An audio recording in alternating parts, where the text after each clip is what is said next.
Radio Free America. This is Uncle Sam with music and the truth until dawn. Right now, I got a few words for some of our brothers and sisters in the occupied zone. The chair is against the wall. The chair is against the wall. John has a long mustache. John has a long mustache.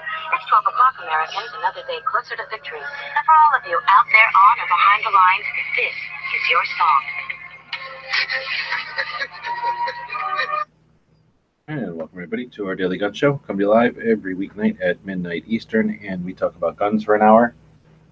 And it is a little bit late because of Clover. It's constantly corking us. We got Clover corked.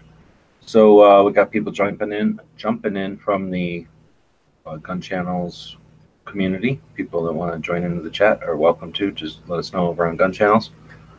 And we got Dead Horse jumping in from Utah. Thanks for joining. And we got Gizzard jumping in from Kansas. Thanks for joining in. Thanks for the invite. You bet. And then Woods coming in from Washington. Washington is how it's pronounced. Thanks for joining. Thanks for the invite. I'm down here in Arizona. We've got some other links out there to other people. We'll see who jumps in. It's late, so we don't have to run it too late unless you guys want. But it is Thursday. Typically on Thursdays we talk about training or CCW. But for some reason we could talk about health today or first aid or something like that, or anything else you guys want to talk about. Everything we do online is an effort in new media, so the interactivity is what it's all about. So if you're watching this and you're on the gun channel side and you're using the text chat out there, or if you're watching it on one of the other platforms, then use the text chat, and then that way you're part of the conversation. Topics? I'm tired. I kind of like the first aid. Where do you start with first aid as far as first aid training? I mean, I've only taken the regular first aid. Where should I begin? ABCs, airway, breathing, and circulation, because that's the order in which you will die. So airway, bleeding, and then circulation. So shock, circulation, less bleeds, bleeding out is more like bleeding. Anyway, you can start with, I don't know, where'd you guys start your first aid training, Dead Horse? My first aid training was done by the Department of Public Safety, and it was just a very basic first aid, like CPR.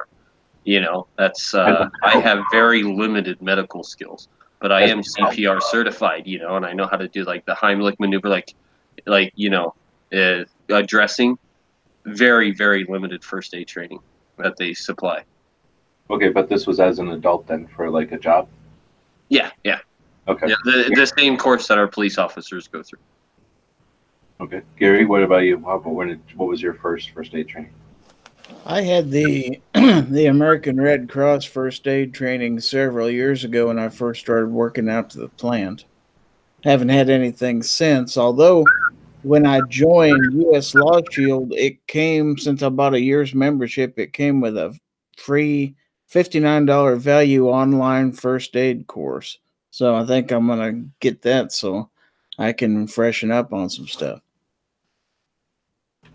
And so again, your first experience with first aid was as an adult for a job? Yeah, young adult, probably 22, 23, yeah. Woods, what about you?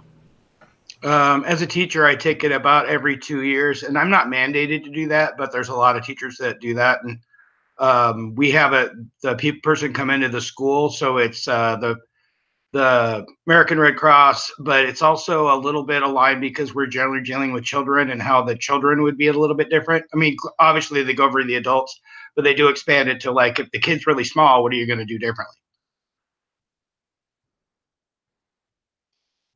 So that was your first experience of first aid training? No, I've taken it, I don't know, every 2 years for the last 16. So I mean, as an adult for work then? Oh, yeah. Yeah, always. Yeah, as an adult.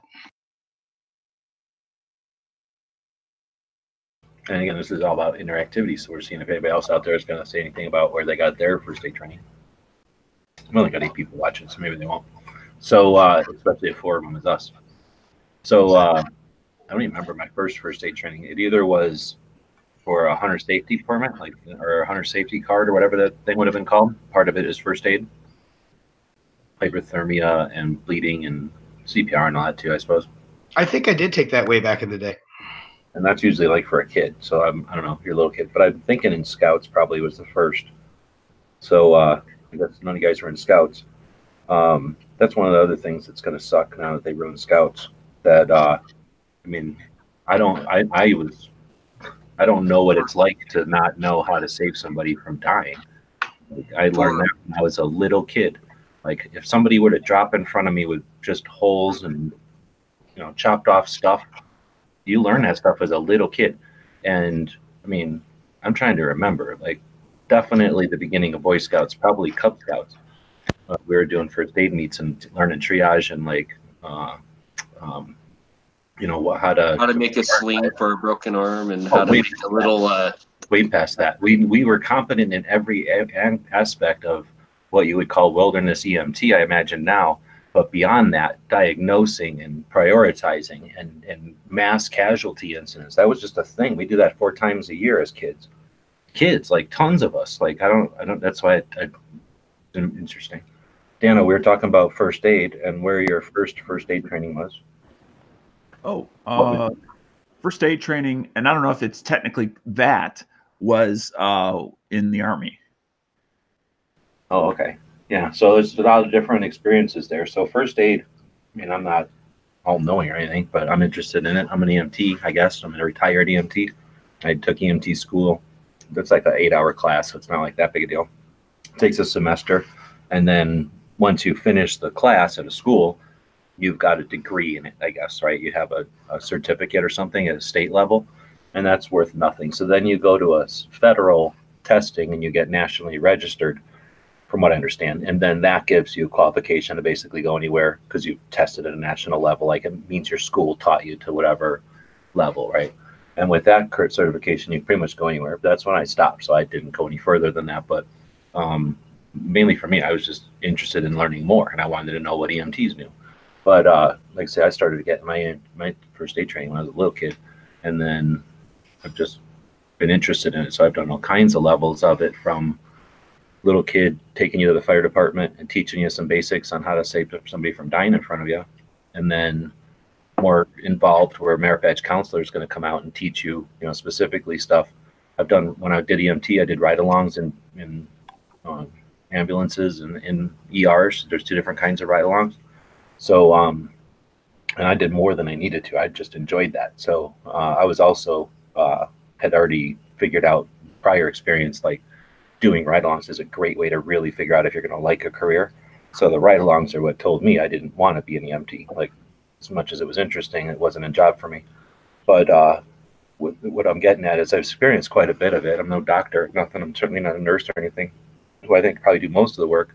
But there's levels of first aid all over the place. And what you're going to get from a job is going to be all about, what's the word, litigious. Like it's going to be very aware of liability. That's the word I'm looking for. So as much as it's first aid, it's also like, don't do anything that's going to hurt anybody or, take you beyond your level of experience. And, it's almost theater. Some of the babysitting stuff and everything can be some of the more valuable stuff because it's just nitty gritty, keep a little baby alive. It's super necessary. Nobody farts around with that. But then you get into like the kind of showy stuff, and that's where I think you have to just experience a bunch of it, I guess, to know what I'm talking about. It's like going to a bad CCW class and then like a thorough CCW class. Maybe that'd be the way to describe it. So I think there's lots of different first aid stuff out there. So the best thing you can do if you're interested is take a diverse set of it. Go to Red Cross, go to as many as you can find. Go to the Stop the Bleed. That's a new one that's going around.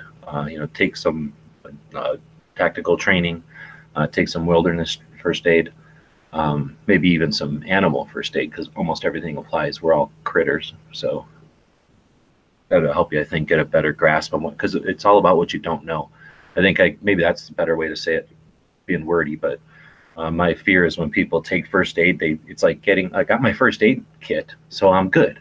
Like, no, you don't know the knowledge, right? So you go to your first aid class and they teach you like how to save somebody else's life who's dying right in front of you, but there's a heck of a lot more to it than that. So sometimes can I interrupt you for a sec?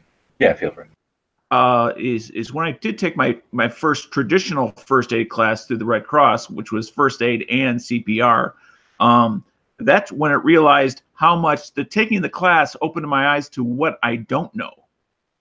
Because I kept on thinking of all these things they did not cover in that class, like lacerations from a knife. You have a 14-inch gash, and it varies from a 1/4 inch deep to 3/4 of an inch deep, and it's on the forearm or it's going into the belly. I mean, there are all sorts of things that are not covered in that class, and or a choking thing that's not just a Heimlich maneuver kind of solving of the problem of it. In addition to a million other things that are not covered by that very basic of basic classes. Well, exactly. And that's where they can go, well, lawyers all look at this and they go, well, we're going to have 1,000 employees. Like, what can we expect those employees to do? So we're going to train them to this level. And then that's all the other employees can ever expect out of the other 1,000. Like, they can't expect them to be trained up to doctor level, for example. Right. Nobody's going to cure cancer in there. So they're like, we can teach you the Heimlich, but we're not going to teach you how to stick a finger down somebody else's mouth and get your finger bit off. Right. And that's where I think today, because it doesn't really take that much time, but between a tourniquet, when and how, a pressure dressing, when and how, a Heimlich maneuver, when and how, and probably a couple things I can't think of. Everybody either ought to put on their list of to learn how to do and get whatever said tools are required for that, or already know how to do. So ideally, you'd have 1,000 people out there that could do a Heimlich maneuver, because anybody can choke at lunch.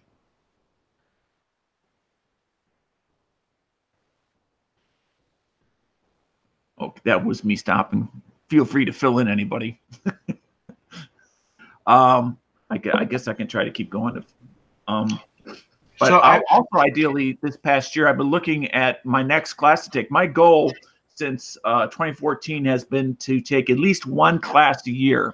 And after last year, I've gotten to the point, not that I'm some expert or anything, because I'm not, but I feel it's time that on the trying to defeat somebody who's trying to take my life aspect, that I also, in order to help myself and help other people, the other aspect of that is emergency care of self and others, whether it's a stranger or whether it's a loved one. So I've been looking at classes to take, from 1-day classes to 2-day very intensive classes where they, try to stress you out as you do something that should be relatively simple, but when somebody's screaming in your face and maybe shooting a squirt gun at you or whatever, but trying to, interfere with your thought process makes something doing simple really fucking hard.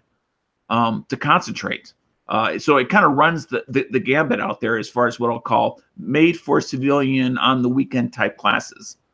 And the control the bleed, I think it's called, you mentioned, is one of them that's out there. If they're normally either a very low cost or free, depending on where you're at and who's sponsoring them. And that one is solely about, literally, as the title is implied, bleeding. So if you're looking for things beyond that, then you need to take an additional class beyond that. But if you want to be somebody at, you walked out into the mall as the last shot was fired and somebody ran out the door and there's people inside that need help, rather than just stand there and watch them die, actually maybe save a couple people, then you're really another kind of hero. You're a medical hero. You can do that with that knowledge and those skills and some basic tools. Or you can stand there and watch them die. And I'm working towards that goal. I have not achieved that goal, but that's something I'm working towards this year. That does answer my question. Being a teacher with the summers off, I was looking for something low cost that was above the regular first aid, but not, a lot of money. Not that you can put an amount of money on a life, but since I have the time, I like the idea, and stop the bleed was what I was looking for, because that would be low cost or almost nothing to just get better at that. Right, and that's something. It's a national program. In fact, I saw an interview of a guy that actually started that just a couple days ago, and although I have not taken that yet, so with that caveat, I've heard nothing but good things about it. And as they describe what's involved, I see it as nothing but a positive thing for us and everyone. And and this includes teenagers and above. It's not like it's just for adults. Right, because it could be anything. It could be car wrecks. It doesn't necessarily have to even be like shooter related. Like people hurt themselves badly all the time. I mean, just as a civilian, I've seen 2 car wrecks where people were severely injured.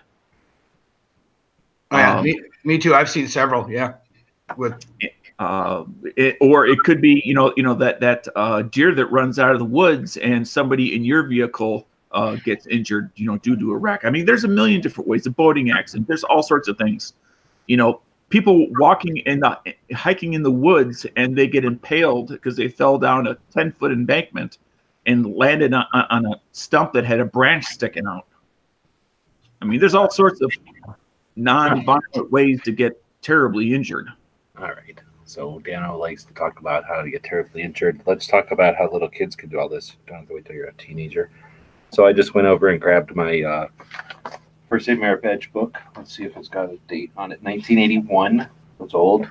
And then we've got my what's left of my soldier's manual. Does it have a date on it? Isn't that your smart booklet?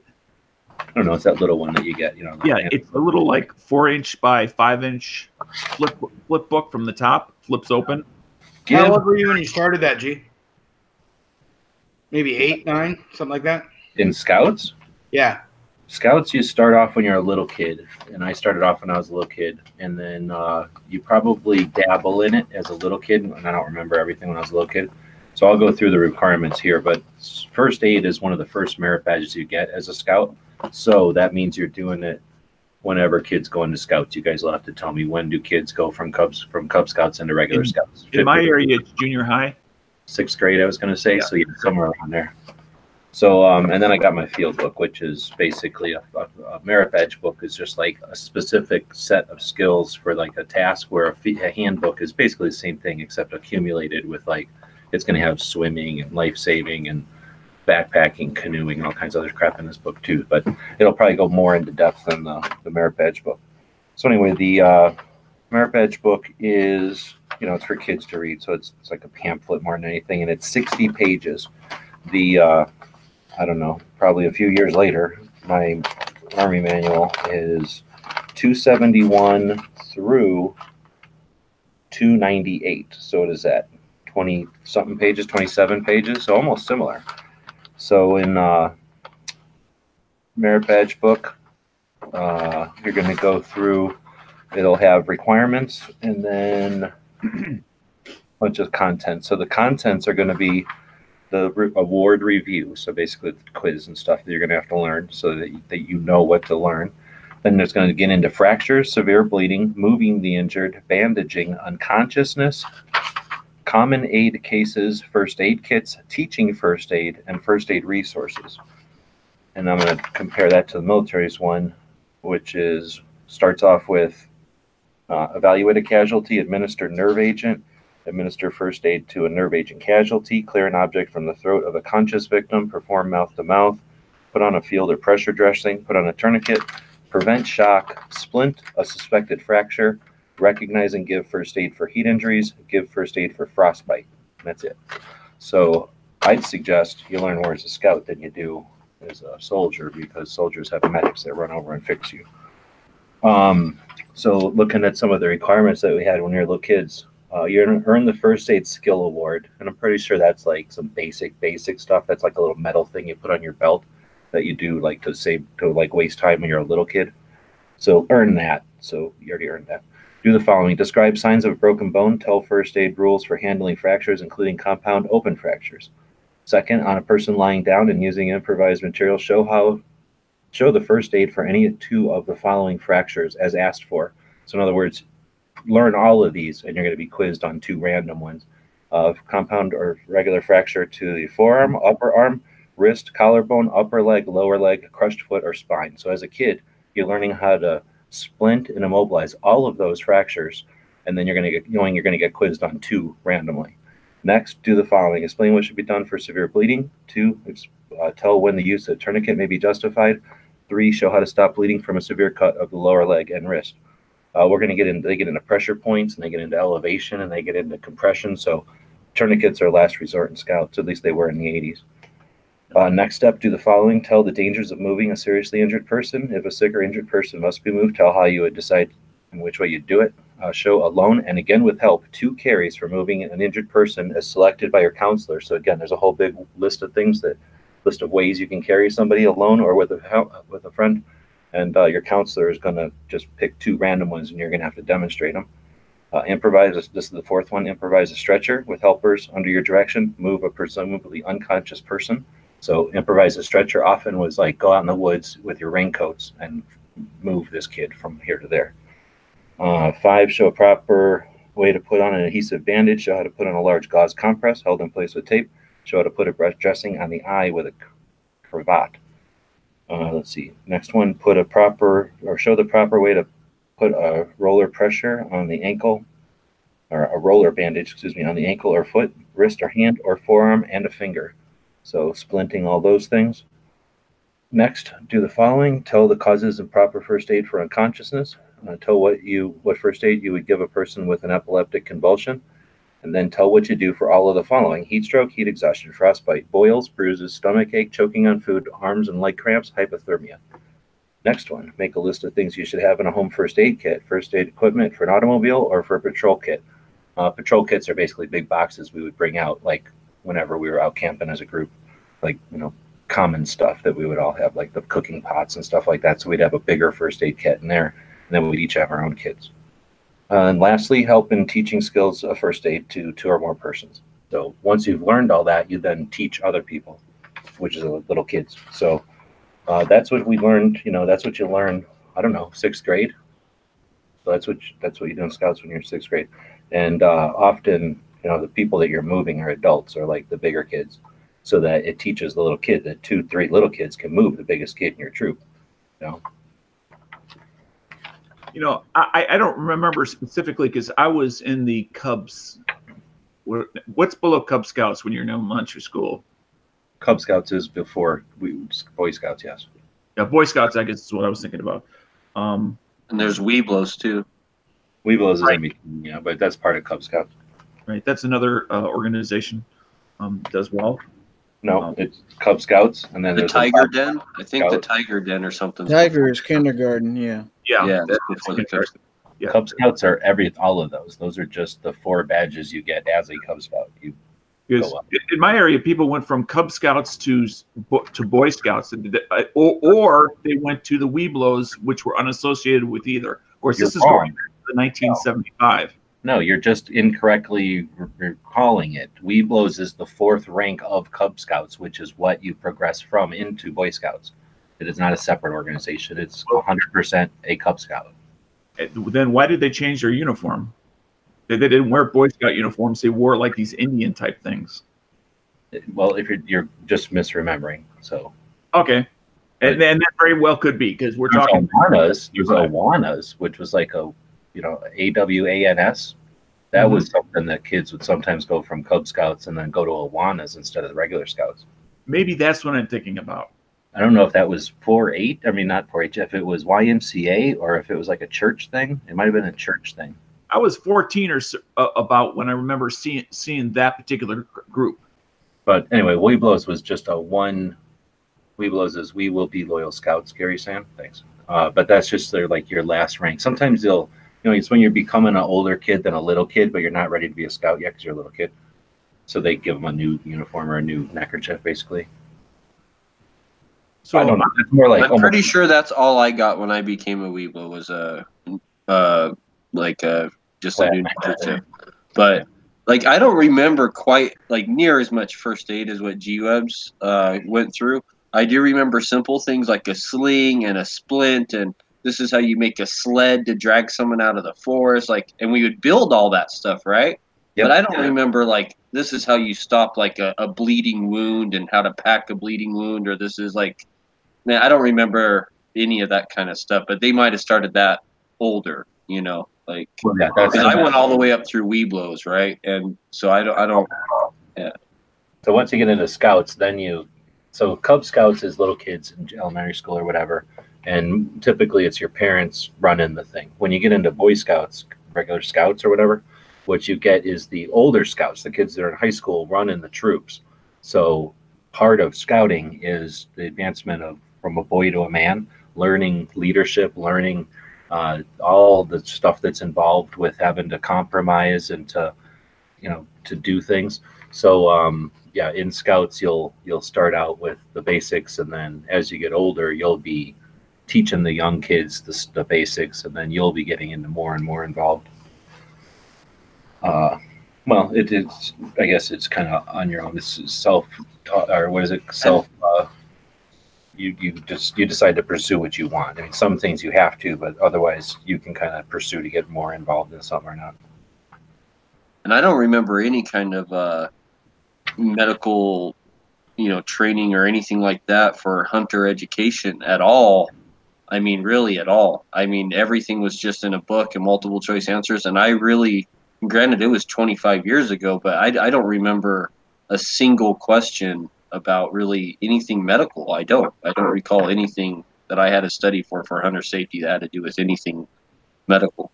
Oh, really? I'm sure that they had some in there about like hypothermia and you know, signals and distress calls and that kind of thing. Especially out there where you're at. I mean, where I was. Yeah, I just don't recall. I don't recall any like them asking anything like that. Like I really don't. I could be. I'm probably misremembering, but I just don't. At least if they did, it wasn't like a big enough deal that I had to really study for it to remember it. Because I sure don't remember it now. You know, like anything that they were asking for, at least. So now I'm looking at the handbook, and it gets into basically all the stuff you'd need for your kit, and then some of the diagnosis stuff. I guess it's actually the other one. This is the field book. The handbook would have more of the first aid basic stuff in it. Anyway, so I'm just going to throw that out there, that consider picking up a scout first aid manual or an old handbook. I don't know what they look like now, but I'm guessing that's still got to be an emphasis of them.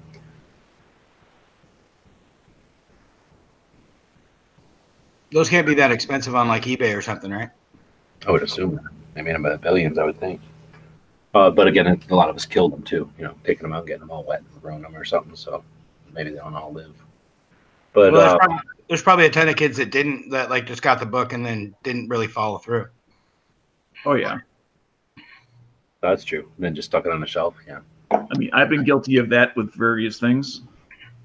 So anyway, I guess the idea there would be that there's plenty to learn, and it's not too difficult. You definitely learn more through, I think, instruction, or through, I guess the word would be instruction, having like a class or something, than just trying to read, because a demonstration is going to make all the difference. And most everything in first aid was figured out a long time ago. I mean, there's very few new things happening. It's pretty much just allowing the body to do what it would normally do, heal itself. So, you know, for the most part, it's just clean it up and give it its chance to do its thing, immobilize and clean, basically, you know, get out of the way. So let the body do its thing. And then a little bit of experience knowing when things are like, oh, at this point, this is no more, this is out of our realm. Like now this is time to call a helicopter in and not get permanent damage on this person. And I think there's something to that too, like just having a better, comfortable working knowledge of how we work as machines, you know, through study of first aid and emergency care. You'll know, I guess you'll have a more confidence in diagnosing, so you won't freak out. I mean, I've known people that freak out over minor stuff just because they've never had anything ever happen to them before. So when something like they break a finger, oh, I broke a finger. Like, okay, well, people break fingers, you know, probably every year. So everybody's got a different perspective on it. So getting some knowledge of the treatment gives you more confidence and more insight to, if you're out somewhere, saving yourself a whole bunch of money potentially, be able to calm people down realistically, you know, confidently. Let me ask a question about the Boy Scout stuff, because again, I was never in the Boy Scouts. I was in the Cub Scouts.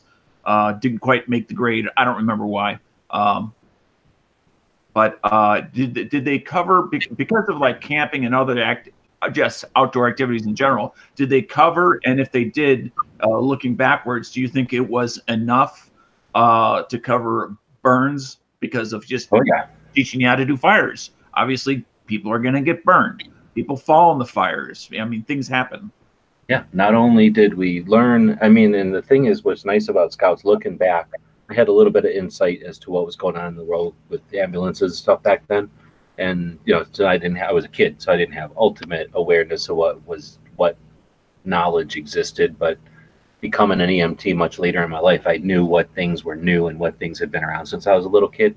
So from that perspective, looking back on it, what we learned in Scouts in the 80s is more hardcore than we ever learned in the military, for sure, unless you go into the MOS of being a medic. Right. Or something. Definitely more than any simple soldier's tasks.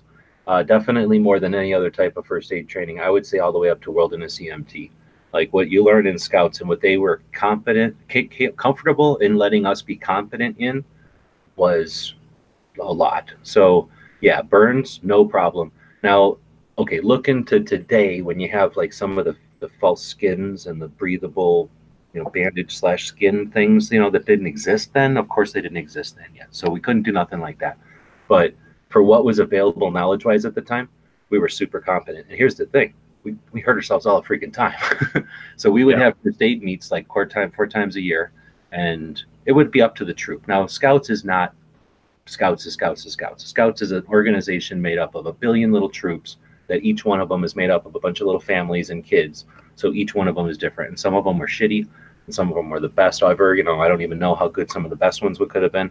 But I just happened to luckily hit a bunch of them that were, I could deal with and that I could flourish in. And the troops that we competed with were also in that level. So we enjoyed having like quarterly first aid meets. I imagine in a different maybe setting, nobody would participate and it would have been a poor idea. But for us at the time, everybody really jazzed on it, and we all participated 4 times a year to do those meets. So not only did we get the like theoretical, I guess, like what do you call that, triage, or like what's the word I was using to diagnose everybody, prioritize and all that. What's the word for that? It's not triage, is it? When there's a mass casualty. Triage is prioritizing what's first, what's second, what's there, instead of what, it's who. Yeah, so we would practice that so often, and then we would practice in between times. Like almost every meeting, we were doing some kind of first aid because we had to be proficient in quite a bit, and we never know what they were going to throw at us. So anyway, to learn all that, not only do we practice all the time, but then I don't know if maybe we were more reckless or if people were just reckless back then, but we certainly got hurt all the time. So getting burned, oh yeah, we'd fall into fires and people in arm, we get all burnt, and nobody ever went to any kind of emergency room ever. I don't even know if there were emergency rooms back then, but we certainly never used them. We would treat everything ourselves and just come home and have a scar, I guess, or something. But never really an issue. But every once in a while somebody'd fall out of a tree or something, and we would just splint it up and be fine. And I don't know if people just didn't care or if they were comfortable with our abilities, but we took care of stuff. So yeah, we definitely were capable with burns all the way up till, there's some horrible things that can happen with burns, obviously, but there's also a different, and I'm not trying to say, oh, back in the old days, things were different, but they were different as far as parents allowing their children to be engaged with life, and that's required if you want them to actually learn from experiential type activities, whether it's the Girl Scouts or the Boy Scouts. If they're going to have an experience that danger exists in that, whether it's a little or whether it's a lot, and that not everything required to have everybody to hit the panic button. So conservatives saying, how do you fall into a fire? I wish I had like $5 for every time somebody fell into a fire. Like, I mean, leaning over, tending the fire, leaning over, stirring the pot, or whatever contraption you set up to hold the pot over the fire, or you set the pot directly on the fire, and suddenly one of the logs that you're using to support the pot has been burnt through and suddenly gives way, and now you got 190-degree water spilling on somebody's foot or leg, so now they get a burnt skin. Yeah, it's like, I mean, there's a million different ways to burn yourself. Million different ways. Fall into a fire, fall next to a fire. Yeah. One time we were firefighting. This isn't Scouts, it's something else, but I've seen also, playing by a fire. Kids will push kids. I seen a guy drop like down to his knee or something, like way down into a burnt out stump we were firefighting, and he was just walking through like an area that had been burnt, fell into a stump. He didn't get too hurt. I mean, it freaked him out more than anything, but that would have been crazy. That would have been like sticking your foot into a oven or something, sticking your leg into an oven. Well, kids do stupid stuff all the time. From back in the day until now, they still just do stupid stuff. Yeah, that has not changed. And kids, you know, being kids around fires, which are dangerous, you know, if eventually the two will combine into one, and thus your accident. Our only fear of fire ever was to catch other stuff on fire, like so we get in trouble. But as far as like what we did to our own fire, as long as we didn't catch other things on fire, get in trouble. Like we could do anything we wanted to our fires; they were our fires. So yeah. I remember being taught very clearly that step one in a fire is preparing the area for a general fire. So cleaning debris away from it, setting, you know, if you had rocks available, you know, creating a fire pit, you know, clearing it of, you know, debris that'll ignite.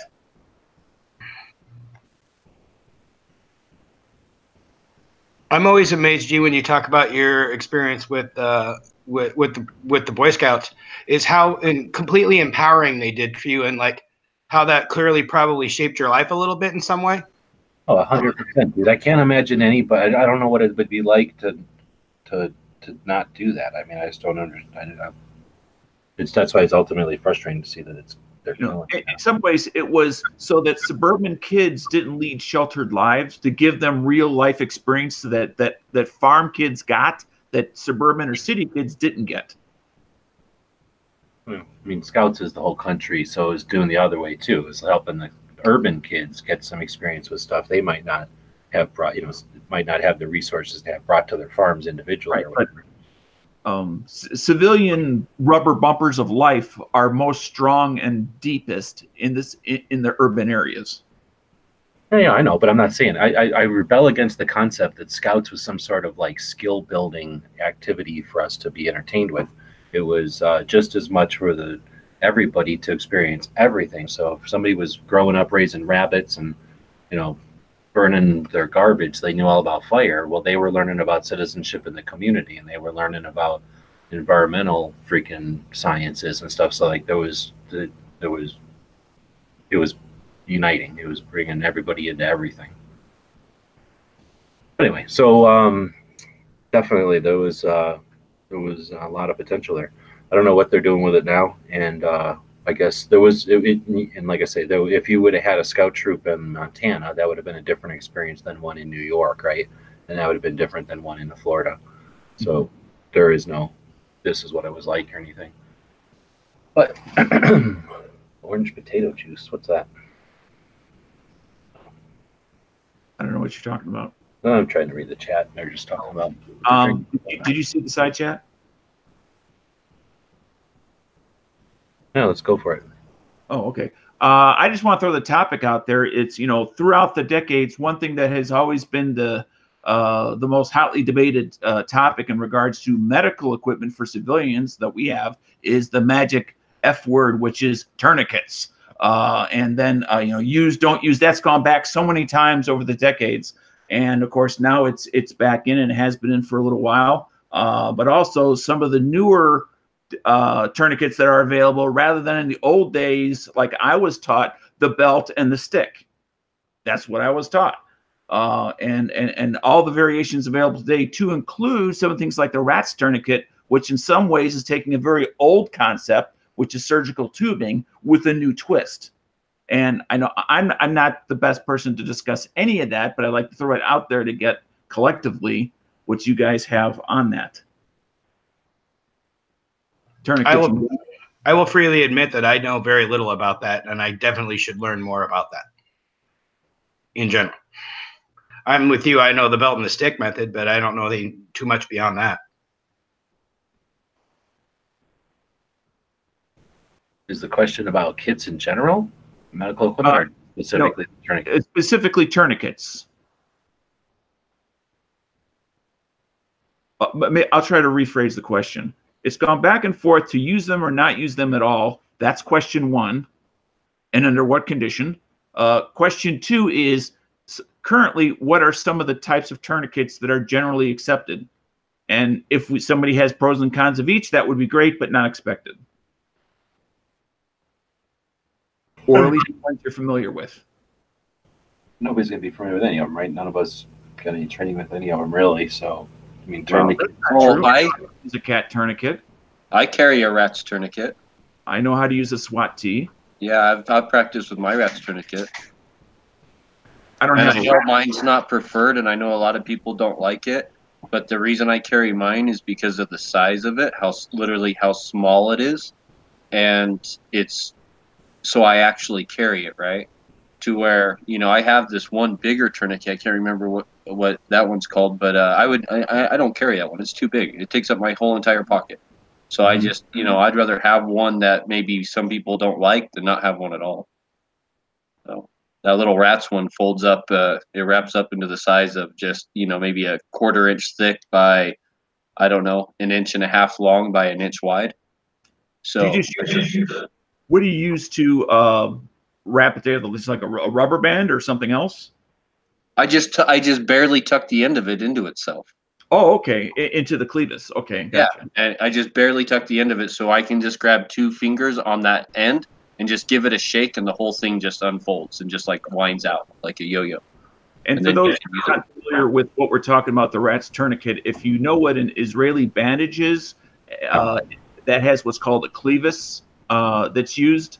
The rat's tourniquet also uses a variation of a clevis to hold the tubing, in this case surgical tubing, which was originally used back in World War II.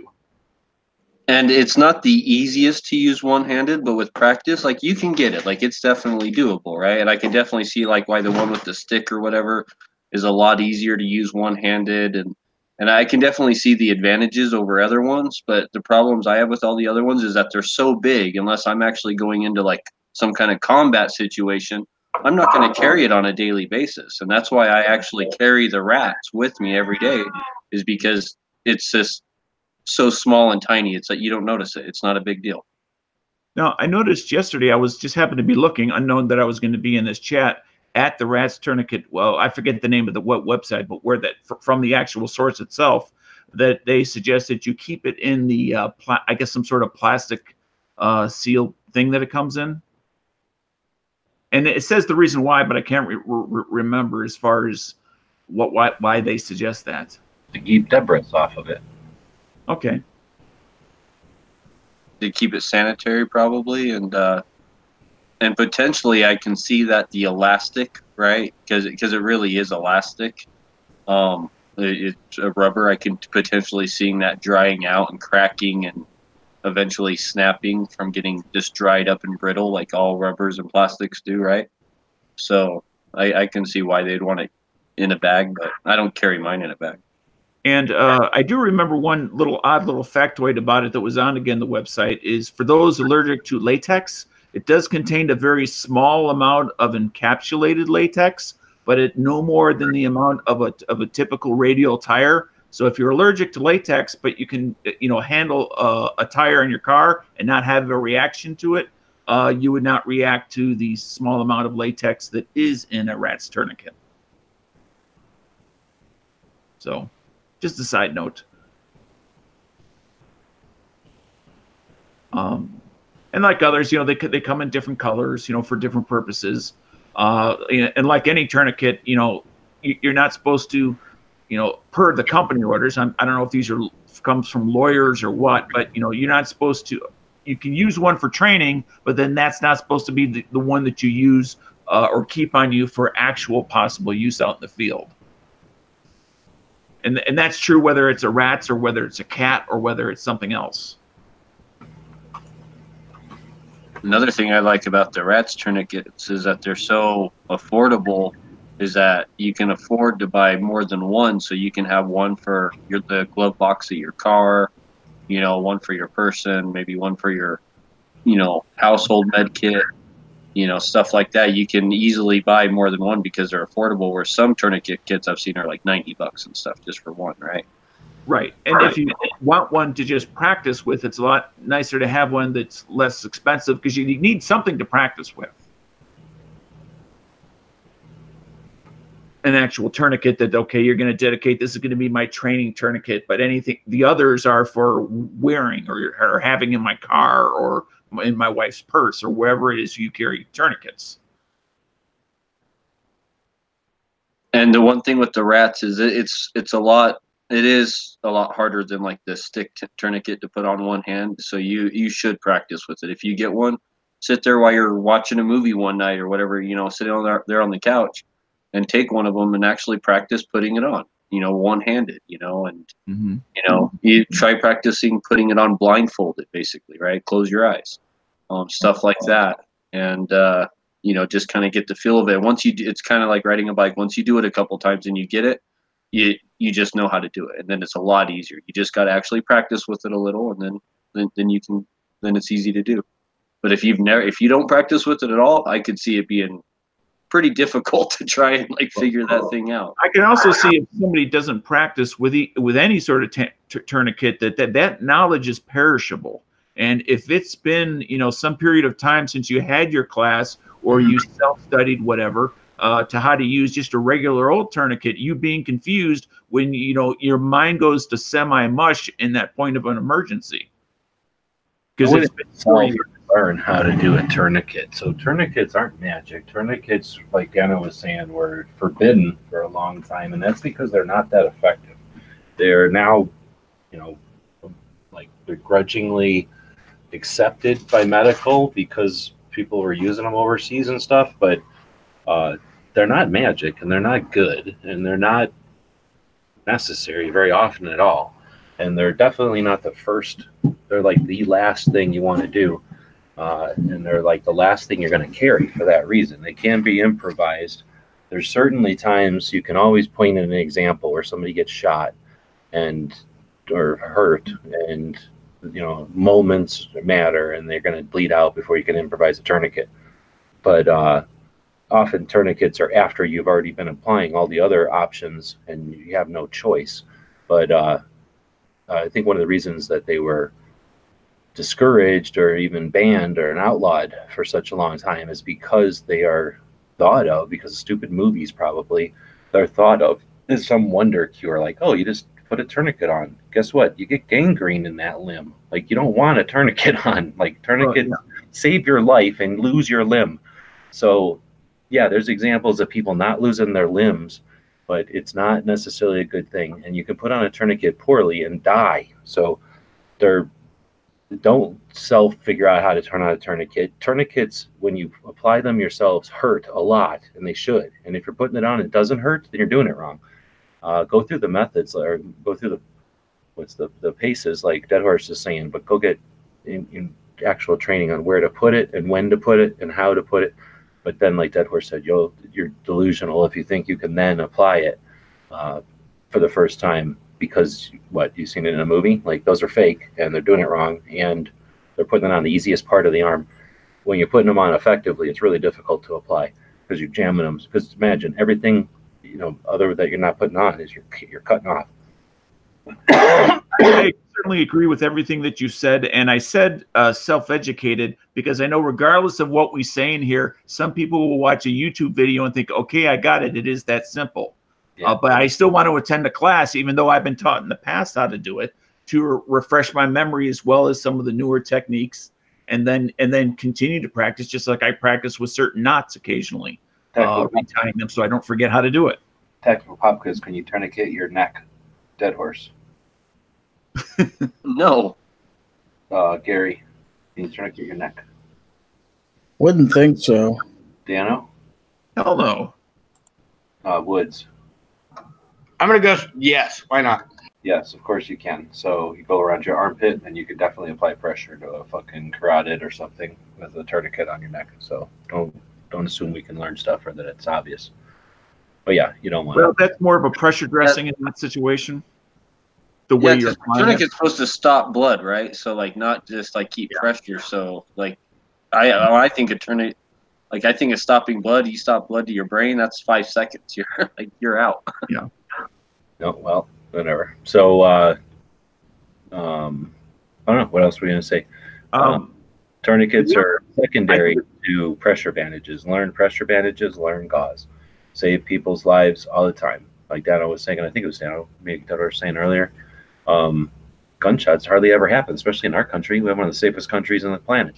But automobile accidents happen all the darn time. Stuff falls off of things that are high anytime there's something high, and there's gravity. So that can happen anytime. And then people slip and fall, icicles can jab through people, and all kinds of stuff can happen. So learning how to stop bleeding, super easy, super worthwhile, super life-saving, and I would put it 3 or 4 notches above tourniquet. Tourniquets, if you got to leave something at home, a tourniquet's getting to be one of those things you leave at home. I mean, I do carry one all the time also, but I carry a SWAT. Similar reasons what Dead Horse said.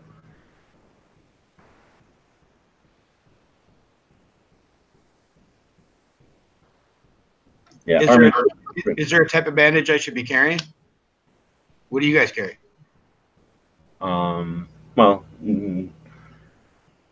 I don't carry any kind of bandage on my person. I do in my car, right? And of course, I have them in my house and stuff like that. But on my person, I don't carry any kind of like med kit regularly on my person, right? Like if I go shooting, I'll have one in my gun bag and in my car and stuff like that. But like on my person, I don't have any kind of bandages or anything like that. Yeah, I'm like Dead Horse, where it's in my. There's always one in my vehicle, even if I'm not in my vehicle. There's always one in my house, even though I'm not in my house. And the same thing with the gun range. But what's in them is virtually identical, and that's 2 tourniquets and 2 different sizes of Israeli pressure dressings and some gauze. The best quick clot. Go, man. Quick clot is down below tourniquets as far as priority. If you're talking gauze, a zigzag pack or a Z pack, gauze is the best modern gauze, and a sterile gauze. So basically, blood coagulates, right? It's its job. So we get a cut, we get a laceration, right? We get an abrasion, blood goes there, it starts to coagulate, right? And you can enhance it, you can make it happen quicker by smashing all the blood vessels. So what you're doing with direct pressure is you're smashing all the blood pressures to make all the big pipes that got damaged or cut or ripped or whatever happened to the pipes of blood, you're smushing those pipes of blood. So it's like you took a soda straw and you pinched it, right? As you pinch it, the blood is going to have to go through a much smaller area, and it's going to start to coagulate, and that's going to stop the flow of blood. So you've effectively saved the person's life by allowing blood to do what its job is. So idiots that say grab a tampon and shove it into let's say you jab a hole into somebody with like a 9mm. It's a medium-sized hole. It's non-life threatening, but they'll bleed out if you just ignore it. So if you jab a finger in there, nothing's going to happen. They're just going to bleed all around your finger, right? You jab a tampon in there, it'll suck up all that blood, absorb it like a tampon's supposed to do, and that person will look very tidy as they die. And then if you take gauze and you jam it in there, what you're doing is you're putting stuff into this gap that was full of skin and nothing before. Now you're adding gauze, so it's pushing from every angle of that wound in all directions, outward, down, and you're smushing as many of those plastic straws as you possibly can. And if you could never stop jamming jaws in there, jabbing gauze into there, you'd be the best situation for that guy. So that's your best thing you could possibly do is just have gauze. I mean, you could say, I don't need gauze, I could jam a shirt in there, because you can, but you're jamming a dirty shirt in there. So if you can get a thing of clean gauze and it's a little kid, certainly nice. You can definitely jam a dirty shirt in anybody's hole, but it's kind of a douchebag thing to do if it's somebody, it's not your friend or whatever. And one kind of nerdy thing, if I can nerd out for a moment, nice about some of the newer gauze packs, and I've seen them in a couple of different ways, both. It's a continuous piece, but it can come either on a roll or it can come in what looks like a little rectangle pack. And each little, let's say 2 or 3 inch section is attached by a little thread. So when you unroll it, let's say if I drop the roll doesn't go from my hand down to the dirty ground. It just drops 2 inches and stops. And so as I'm going around, I'm actually, let's say I'm going around a leg, I'm actually breaking that string every 2 to 3 inches just by the force of keeping it tight and going in around and around. But if I drop it, it's not going to go into the dirt. Oh, I haven't seen that. That's interesting. Now, And anyway, I want to know why G-Webs doesn't like Quick Clot. It's come in my med kits, like pretty much all of them, and I want to know why. Like, what's wrong? Like, what's the bad thing about well, the Quick Gen Clot? 1 is understandable because then that causes the surgeon to have to do all sorts of extra cleaning to get that all out. Versus the Gen 2, which can come with it impregnated in the actual gauze itself. So when the gauze comes out, so does the Quick Clot. No. So Okay. we already know how blood works. You make blood go through a smaller flow, and it starts to coagulate. That's what heart disease is, right? It's stuff collects in your blood. Your blood starts to clot in there because that's what blood does. It thinks, oh, I better clot. So if you don't want it to in your heart. So anyway, you've got the same situation. Now, if you jam, basically all Quick Clot is ground up seashells, right? So a coagulating agent, something that when mixed with blood, it will chemically start to coagulate. It doesn't even need capillary action to coagulate. It'll just start happening chemically, from what I understand. So you take that same 9mm wound, normally non-life threatening, fairly an issue unless you ignore it. So now you pack it full of a coagulating agent. That's like taking it and filling it full of. I think of Quick Clot as expanding foam. Like use it sparingly, because when you use it, it's a hell of a shit to mess to clean up. So let's say you need to repair something. Are you going to immediately jam expanding foam in there, knowing it's going to take you like 17 hours to clean out the expanding foam to do like the plaster job or whatever you really needed to do there? Same kind of thing. You jam that stuff into somebody, it'll keep them alive. And if they're not going to see a medic for like a long time, it might have saved their life. Maybe. And especially when we're talking trauma to your junk. When you get trauma into your junk, in your pelvis, and into your, in your meat of your inner thighs, and into all your business down there in your ass, like good luck bandaging your fucking taint, right? That's tough to bandage. And when you're wearing armor and you're standing behind something, what gets damaged to where you're fucked? Your junk. Like you get shot in the pelvis and then all that meat down there, that's bad news. So yeah, Quick Clot's awesome. When you're in a military thing, you're in a war zone, and you're going to die, but your guys can throw some ground up seashells on your business, and the doctor can go figure the fuck out later. But basically, it's like squirting expanding foam into yourself. So if you're like, oh shit, it's going to take me like 45 minutes to get to the hospital, let me just stick some expanding foam into my wound. Like, hell no. Like, let me just put a little Band-Aid on there and get to the hospital as soon as possible. So Quick Clot, maybe for dead horse, maybe for like your most extreme hunting situation. Yeah. But like for the rest of the world where you're like 10 minutes away from a hospital, or like even fewer minutes away from medevac, nah. I don't like Quick Clot. And for the world, you're screwed. Like what Dan was saying, that originally it was just like a powder you sprinkle in there, and they figured out, oh, that's horrible. Like the worst thing you could do. So they started to impregnate bandages. But imagine having like, oh, I'm going to put down some spray foam, but I'm going to stick some strings in there so it's easy to rip it out later. But you're still ripping it out later. So it sounds like the thing with the Quick Clot is really knowing when to use it is crucial. When to use it is never. Let a doctor who's like willing to decide that you're going to die or not, but never spray it on yourself or somebody you love. I mean, never. I can almost say never, yeah. To various degrees, each medical device we kind of talked about that applies to, whether it's a traditional pressure dressing, a tourniquet. I guess. Well, that stuff is, I don't know. That stuff is inherently annoying because, like that horse said, it's in so many aid kits that people are like, it must be in the, somewhere in the first couple of things I should use because it's in the couple of things that's in my kit here. And I do agree that people tend to think of it, at least this is the impression I get, tend to think of it as like a magical wand that they can just womb and it's done, one and done sort of a thing. Yeah, and when really gauze is really the wonder drug of modern era, is like being able to take sterile stuff and not wound up like Dan was saying, super pain in the butt to unwind around, spool. But Right. the zigzag stuff just comes right out of the package, right in there. Do. You save the guy. You put a compression bandage, like your Israeli bandage, around the outside to keep it clean and to keep some extra pressure on it. And that guy is not, I mean, you can run around with that sore. Like, you undo that sore and all you're doing is ripping scab out. The doctor can go right into cleaning it up, take out the dead skin, fix it up, stitches, good to go. But all that other stuff is I don't know. I think it's unawareness of actual first aid, and then some amount of like fantasy. Oh, well, tourniquet, think in the video game, I put the tourniquet on and I've healed after a certain amount of time, and I take, buy another tourniquet at the store and I keep charging. And I think there are companies out there that will put kits together because they know the public will key into certain items, and they'll give you any kit that they think will sell. Some places will make kits that are actually good kits.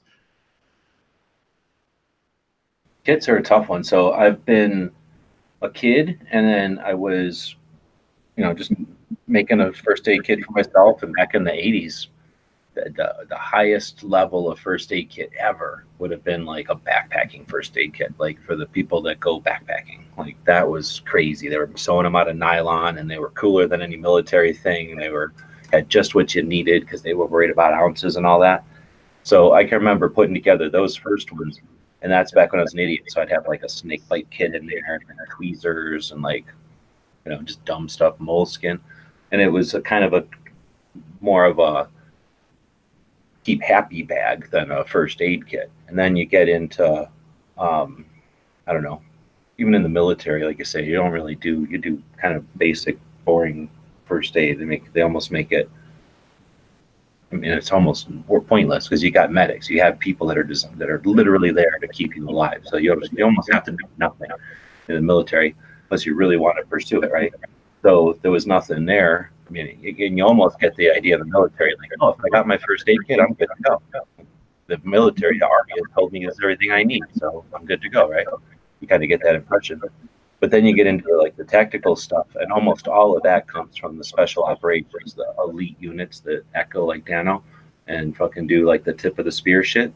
Like, those guys have kits that are either to provide aid for themselves in like completely austere conditions, like, in the middle of an operation or something, and they have to keep themselves going because they're critical to the mission, or they're going way behind enemy lines, like a group of 12 guys, and they're, becoming the medical situation for whatever it is they're supporting. Maybe it's 1,000 troops, or like a countryside or a village or something in the country on the, behind enemy lines. So they're like bringing just different types of kits and different types of needs to their game.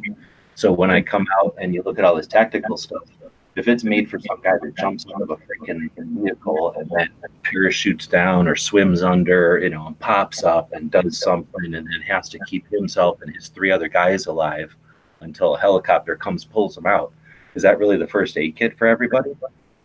Or is that the tactical aid kit for like an assault thing? Is a thing that a SWAT team needs going to be the same as like a guy in Iraq? Hell no. SWAT team has a hospital 15 minutes away, probably has paramedics in the parking lot. That guy in Iraq maybe has paramedics, pararescue in a vehicle that can get to him in 10 minutes. So everybody's got different stuff. So those kits, all I'm getting at is, I mean, kits are like guns, right? Everybody's going to have different opinions today, and then that opinion is going to be different months and weeks and years ahead.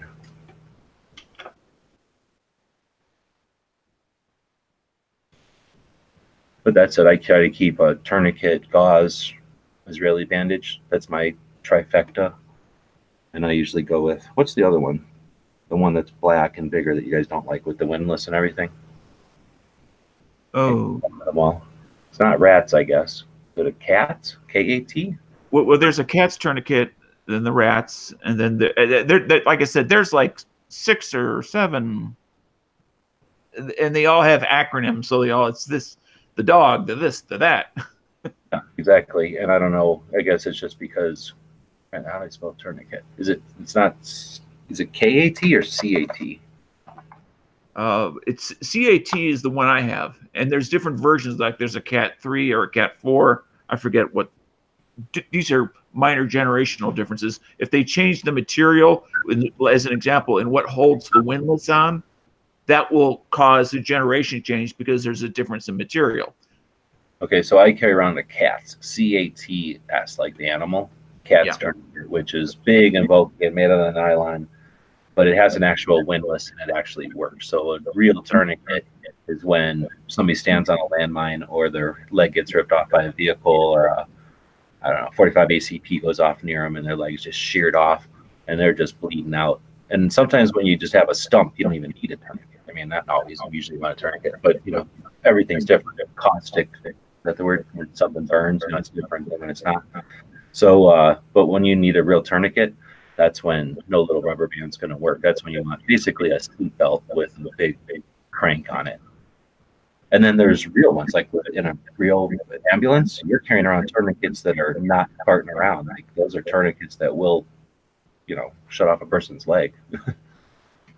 They have ratchets and knobs and stuff. Like they're designed to actually like stop. a come along to just snap off your leg. Yeah, and they're huge. I mean, they take a drawer, but you know, they also work very well. So that's basically like everything, right? The smaller you get, the less practical or the less universally useful it is. Mm-hmm.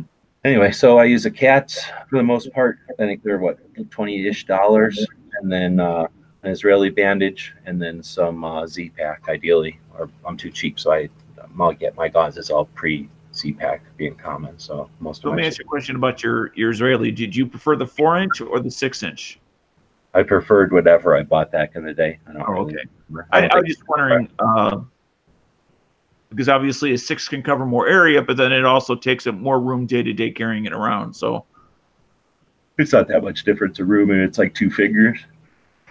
So it just depends if you're already putting together a kit. Now, Sir Haas made one actually that's pretty decent. It's almost like, you know, like an ankle kit, how they'll make like little elastic ankle dealies to like carry extra mags or a first aid kit. He's almost got like an ankle-sized elastic thing. So there's no ankle holster part to it, but about that much elastic kind of sewn together in this like pouch, and more like a sleeve. I don't know how to describe it. It's like one pocket made out of elastic sewn together, and it basically just acts as this little elastic pocket that keeps the various. It's one of those rats tourniquets like you were talking about, and some gauze, probably Z-Pack, and some an Israeli, and that's probably about altogether. Those 3 are like the size of, you know, cheap or like an old big Israeli, whatever the big 6-inch Israeli, like a big one. Right. So and that, you know, is definitely going to fit in a cargo pocket. Probably would fit in like a back pocket of like my Carhartt type of pants, you know, just regular work pants. I don't know about jeans, but thing is, I don't want to put something like that in my back pocket and sit on it all the time. It'd be stressing it too much. Ideally, at least in the fantasy in my mind, is once I do take my class later this year, is I would like to carry, now whether it's 2 or 1, I don't know, but something on my ankle, because the territory is available. The real estate. Yeah. I mean, what I'll call a minimalistic thing there, because I have more stuff in the car, in the house, in my gun stuff. I have those, but something that I would actually have wherever I go is the trifecta at my ankle. Yeah, and I would probably say if I was putting something on my ankle for every day, it would be a SWAT, which is nothing but a big wide rubber band wound up. So it's like the size of a pack of cigarettes or smaller, and it's just a big fat rubber band. And then a piece of Z-Gauze, because you don't need anything else. If it's a tourniquet, you're done. And if it's a gauze thing, then you got the tourniquet to pressure it.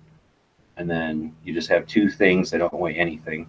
They probably weigh less than the nylon thing that would hold them on your leg. And you totally forget they're there. And like you say, every other thing you need is somewhere next to you.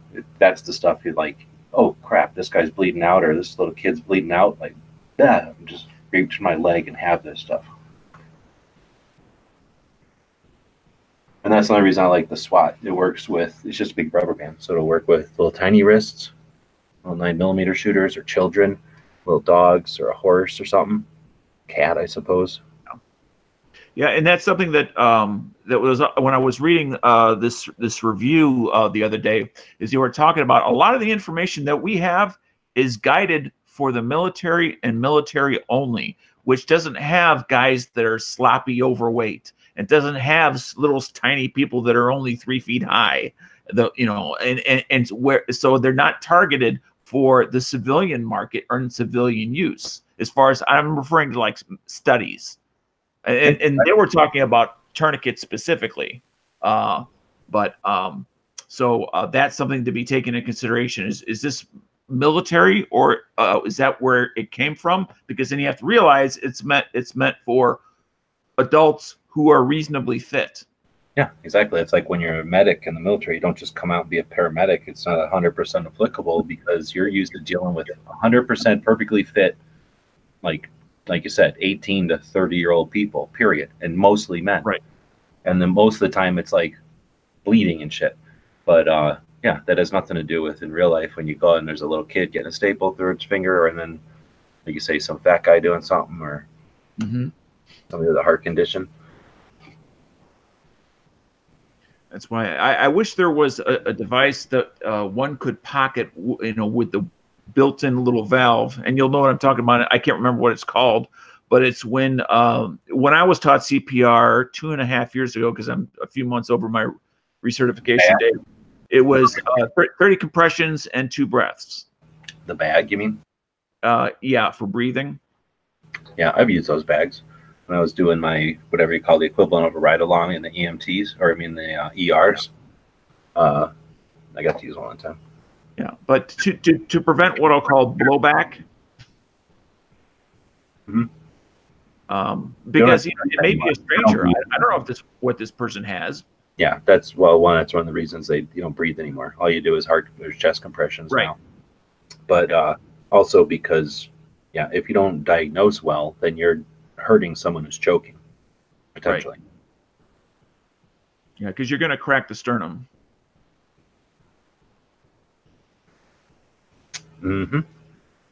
I've done that before. Yeah, and it's something that unless somebody takes a class, and assuming that the teacher actually tells them, which goes to the quality of the education, that you need to know. Expect that all of a sudden the person doing it, you may feel like right through your hands when all of a sudden the sternum gives way, or you may not. No. The sternum doesn't break. Your ribs break on your sides. I've broken. I'm trying to remember now. At least 2 people. One old guy broke his ribs. Did CPR on him, and then another guy, but the other guy was like a junkie, if I remember right. But and I've seen lots of people's ribs get broke doing CPR, but they break underneath your, like where you're on your sides. They don't break on your chest. Right. Well, it's where they connect to the sternum. No. Way on your side, like on the side of your, like in your armpit, is where they break. At least every time I've seen break is in the in the armpits more.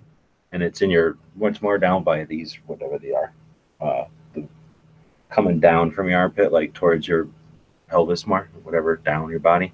They're those ribs that break. But what are you going to do? If you got to, yeah. You want to stand there and watch them die, or at least give them a 5% chance of living? I'll take 5% versus everybody lived. They just had broken ribs. Yeah. Well, I just meant versus not doing it because, I might break his ribs. Oh, yeah. No, I'm just saying ribs. You break ribs all the time. That's just a thing. But anyway, that's just because it's old. I've been thinking one guy was just old. So what are you going to do? Yeah. Like you say, you're not going to, I don't want to hurt your ribs. Go ahead and die. That ain't right. Yeah. The one that I have experienced with was a child. That's probably different too. Same thing. And what are you going to do? You're not going to worry about a rib that can heal, right? So Pants is saying, I imagine the chest seal is something that could save you or kill you if you don't know what you're doing. Again, it's a thing that they carry because on the odds of what happens in military, guys getting shot and armor and everything, it's worth it for the cost factor of having it versus not having it versus having to improvise one. But that's a chest seal is something that can be easily improvised with tape and bag. So if you really needed one or someone knew you needed one, whatever, they're going to be able to improvise one with any kind of tape and then a bag. So usually, like even some of the well thought out kits will come in a plastic bag, and you'll look at it and go, "Why is this in a plastic bag?" Because it's your improvised chest seal if need be. Does do you happen to know, does duct tape stick to bloody skin? I mean, it can. So again, everything's different, but you can always wipe it off, wipe the skin off. Again, you know, it's different for like a military thing and versus somebody just falls off of something and they jam themselves on a fence or something. You know, sure, you can take all the time in the world to wipe their chest off if you needed to. Most of the time, though, when you're talking, You'll still be oozing of blood. Oh, okay, yeah, exactly. I mean, that's different. You're not working on somebody's chest if they're oozing blood. You're working on their blood first, and then you worry about their chest. But I guess I was trying to collapse lung. Well, a collapsed lung could go sit there being a collapsed lung for like 8 minutes while they bleed out in 30 seconds. So you're gonna check their bleeding, or you're gonna stop that bleeding, and then once that bleeding stops, now you go fuck with their lung or whatever. But the stuff that a chest seal is for is not immediate stuff. That's more like doctor diagnosed, and like you're making it easier for them. But if a doctor's there to diagnose, they know how to improvise more than likely. Mm-hmm. So anyway, a chest seal is like a $30 item sometimes, and I wouldn't put it in a list of priorities unless you're talking like the bag you leave in the car, or the bag that doesn't require the chest seal to be folded because it's large enough physically that the chest seal can stay in one piece. Because that's what kills a $30 chest seal, is folding it. And they're like $30 because it's like a surgical thing. They're like, what is generally the size of those? Anywhere, they're like from your size of your hand about, you know, if you spread your hand out. Okay.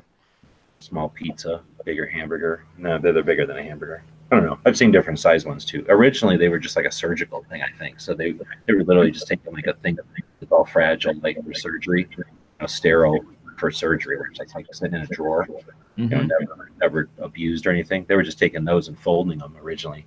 Now there's at least a couple of companies, I think, that package them more ruggedly, but they're still just they have to be a breathable thing. So that the nature of it is it's fragile. But I don't know. I haven't really paid attention in a while, and that's easily something that somebody could come out with, something new to me that's, you know, better solve that problem. But back when I was putting together kits, it would easily be one I'd kick to the curb as far as like a $30 item that saves you $30 on your kit.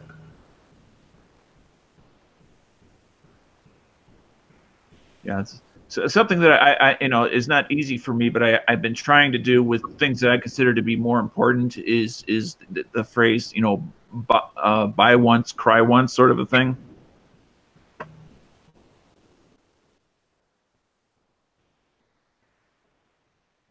So I guess I consider emergency medical things, not Band-Aids, but emergency medical things to be, you know, buy once, cry once, versus a Band-Aid. Yeah, I'll take a generic Band-Aid. That's interesting. So I guess I don't know. What do you guys think? That horse spend all your money on your med stuff or some other strategy?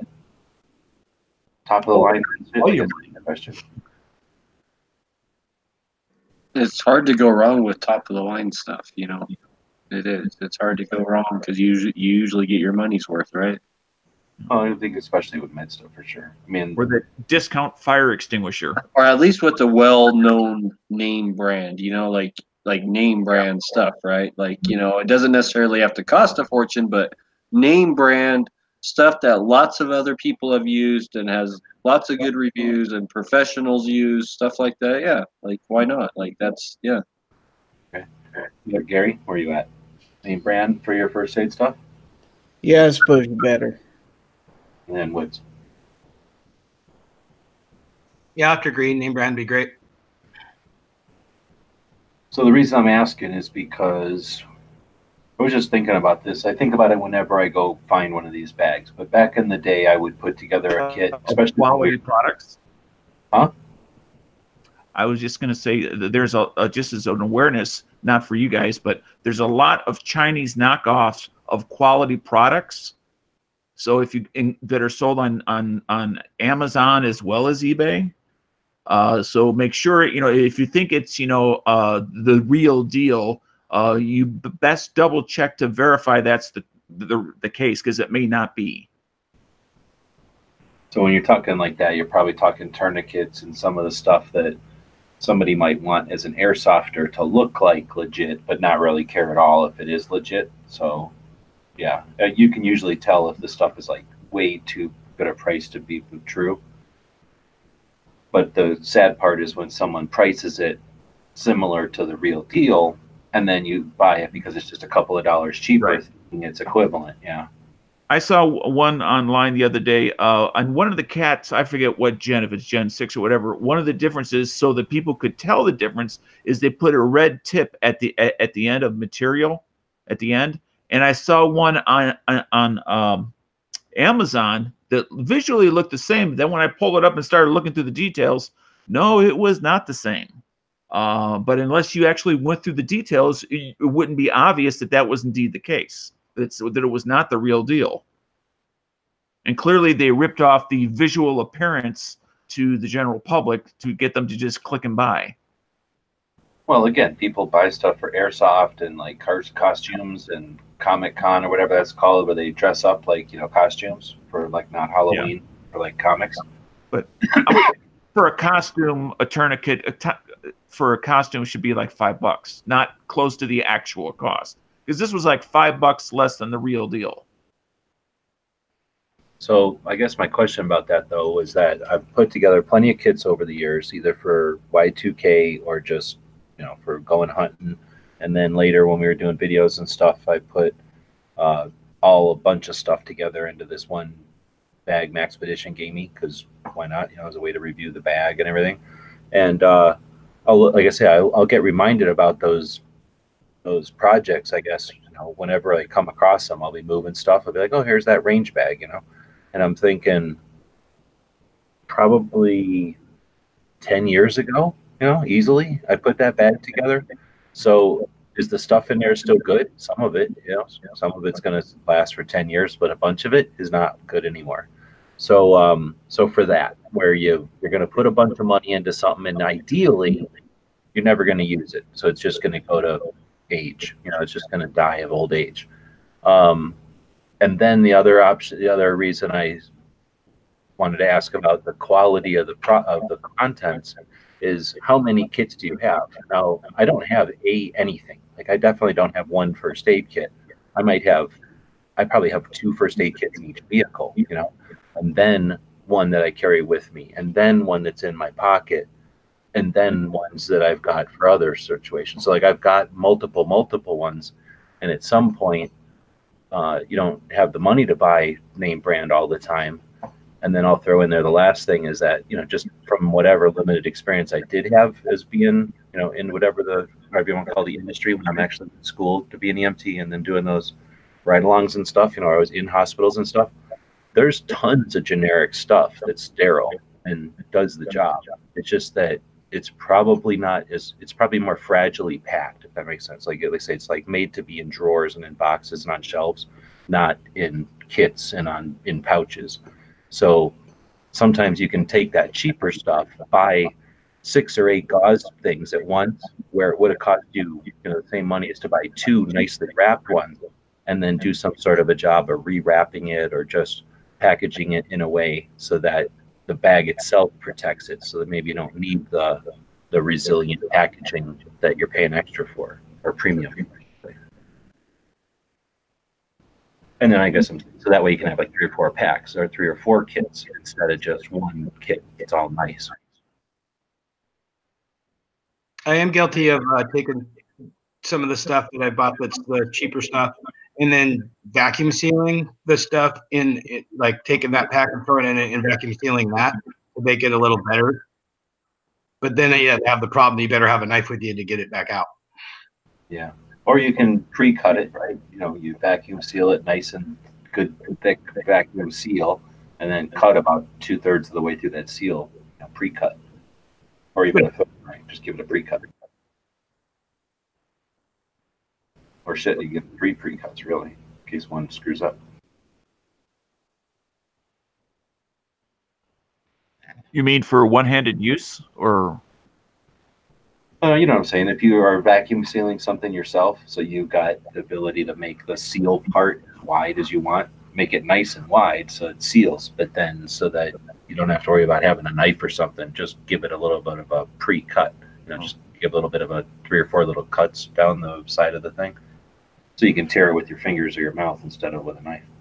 And that reminds me about another item that I didn't mention, but I have with my kits, and I have I forget what they're called, but medical shears.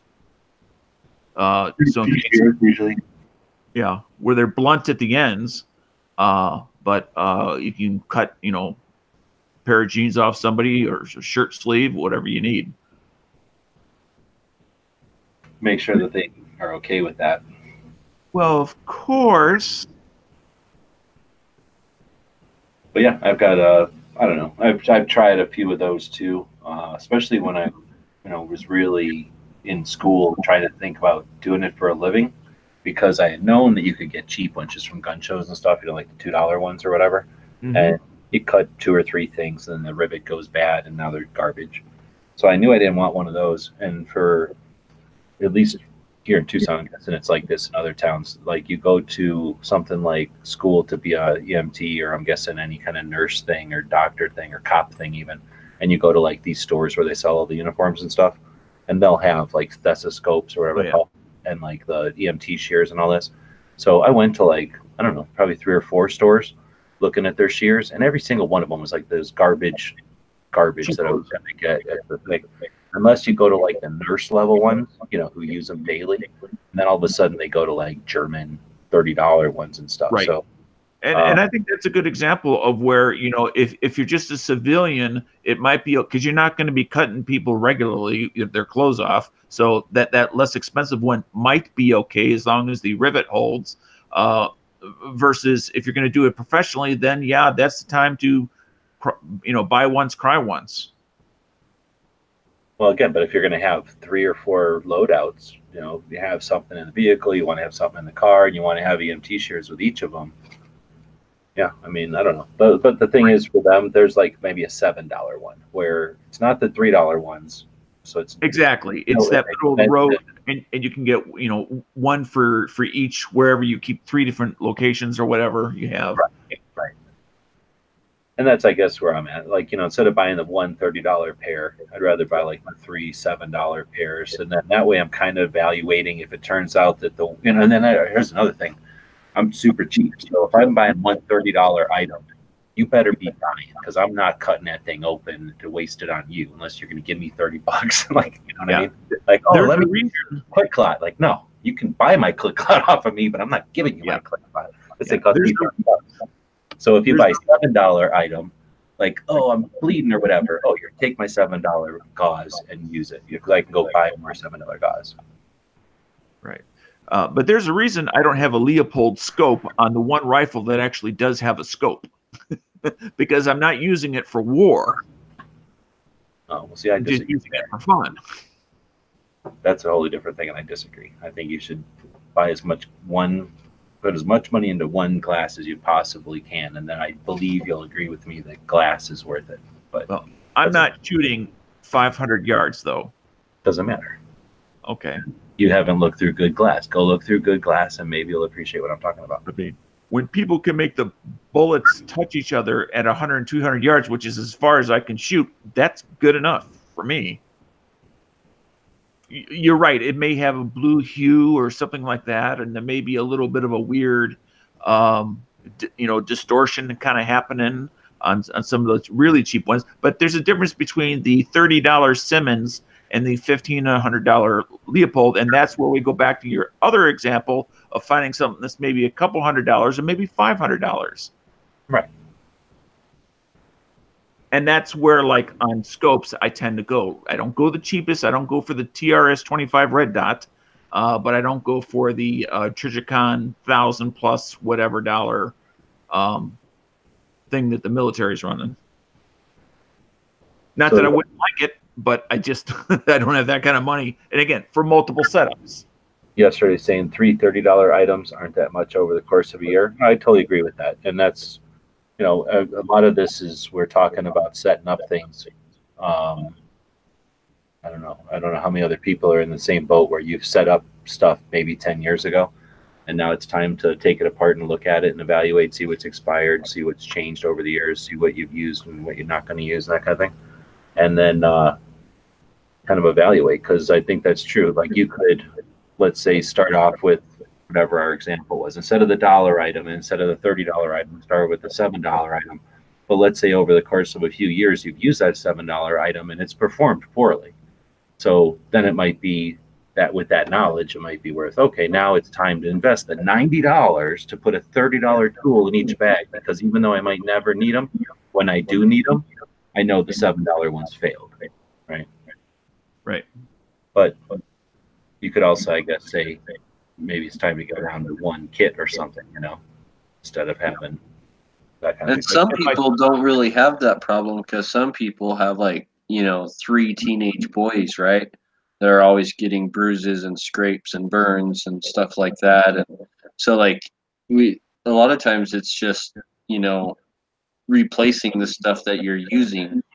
I mean, keeps your kit updated, because some of us, I mean, like, are like actually using a lot of the stuff in our kits. At least it seems like I always do. Like, I'm always, yeah. Yeah, that's a good point, because then your kit is really just the shell that your products or whatever your items go through, and then you're getting the chance to check out all kinds of different. Like, I'll try a different brand this time, or I'll try the next level up or down.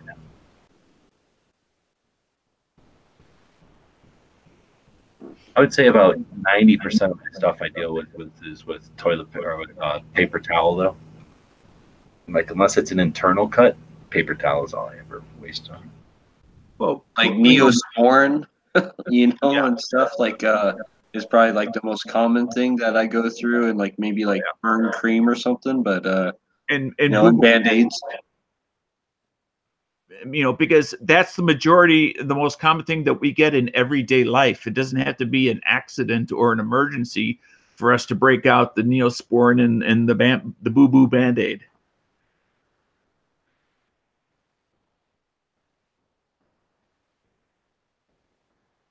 Well, I didn't do it earlier, but it is Free Patch Friday, or at least it is for some people. And looks like we didn't have any orders today, so we'll be It's Thursday.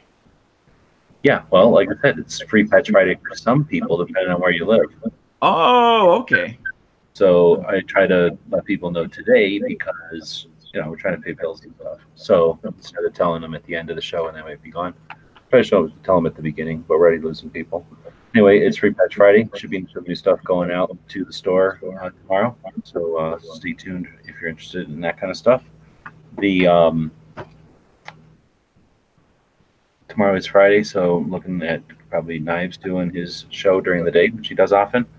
Anybody hear anything from Rob? I'm pretty sure he's doing his show tomorrow. Budget comes in here, and then Gary does his Foul Territory. You got a topic for tomorrow already, Gary? Do not.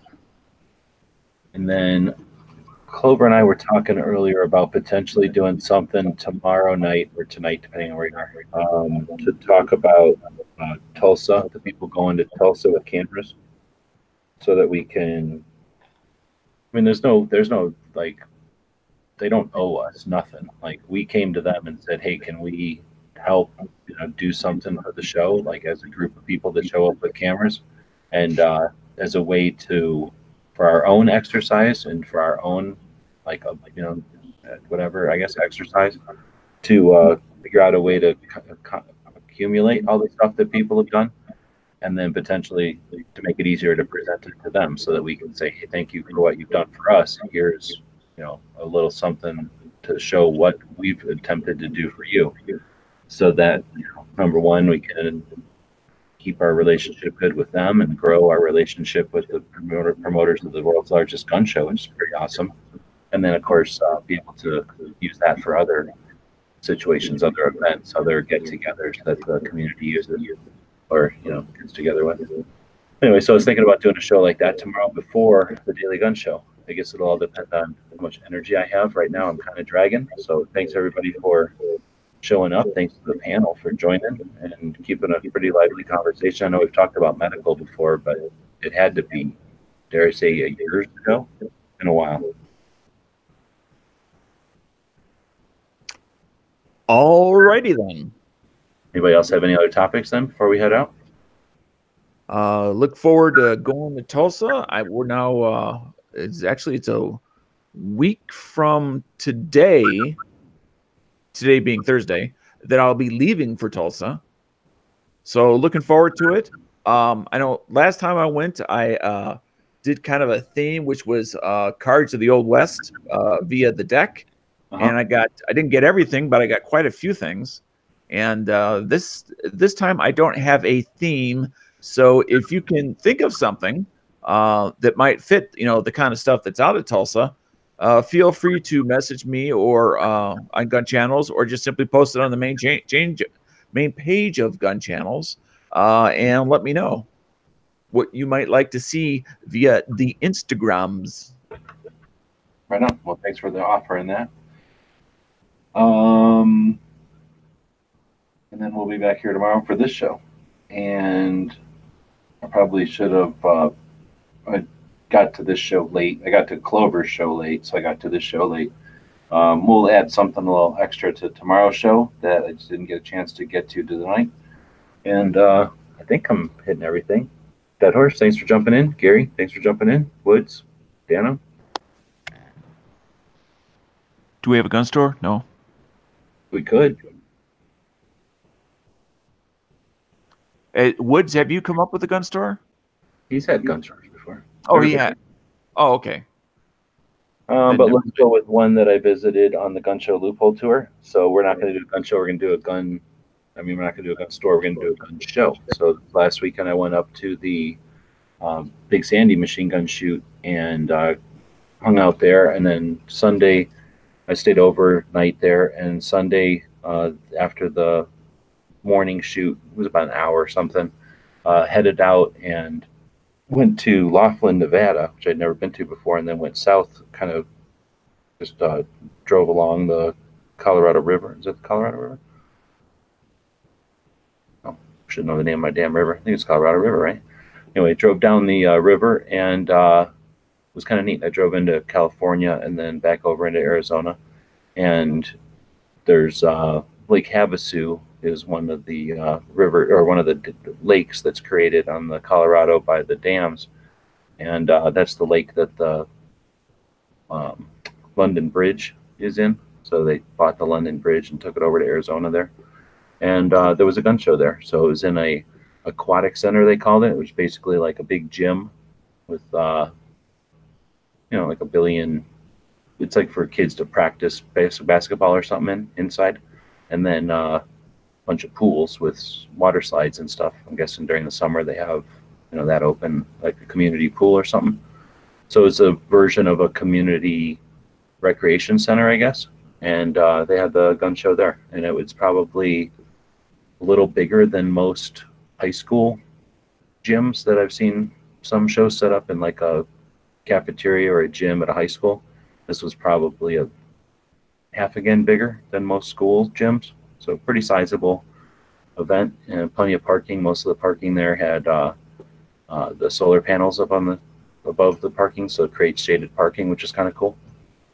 And kind of in the middle of nowhere. It took actually quite a while to get there from any direction. So I imagine I got there towards the end, didn't get to see everything, but I would assume that's probably a pretty interesting gun show, being on the border of California, and then literally 2 hours from everywhere, from like Phoenix or Vegas, or more than that from Tucson or LA or San Diego. So what state was the store actually in?